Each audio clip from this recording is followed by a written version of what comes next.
Hi friends, welcome back to my channel. আবার চলে এসেছি নতুন একটা ভিডিও নিয়ে। দীঘাতে যায়নি এরকম মানুষের সংখ্যা ভীষণই কম। তার উপর এখন আবার দীঘার জগন্নাথ মন্দির।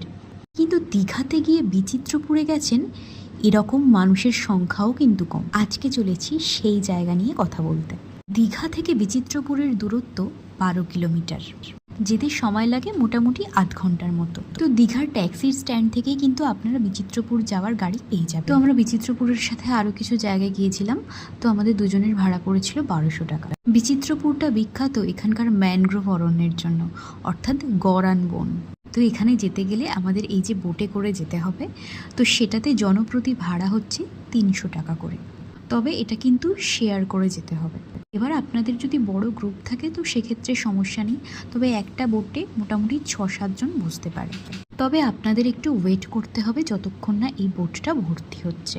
তা না হলে আপনারা যদি একারাই যদি পুরো বোটটা বুকিং করে যেতে চান সেক্ষেত্রে কিন্তু ভাড়া আরও বেশি পড়ে যাবে। পুরো বোটটা বুক করতে মোটামুটি 2000 টাকার মতো লাগবে। তবে আমার তো এখানে যাওয়ার এই রাস্তাটা সব থেকে ভালো লেগেছে, অর্থাৎ এই জলপথটা। এই বোটে করে এতটা রাস্তা যাওয়া এটা কিন্তু ভীষণ ভালো। আর আরও একটা জিনিস আমার ভালো লেগেছে, এই যে নির্জন ব্যাপারটা, নির্জনতাটা আমাকে বরাবরই টানে। তো এখানেরও এই ব্যাপারটাই ভীষণ ভালো লেগেছে।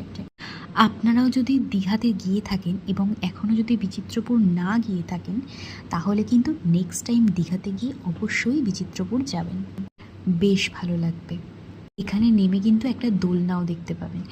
যাই হোক, এই হচ্ছে সেই ম্যানগ্রোভ অরণ্য।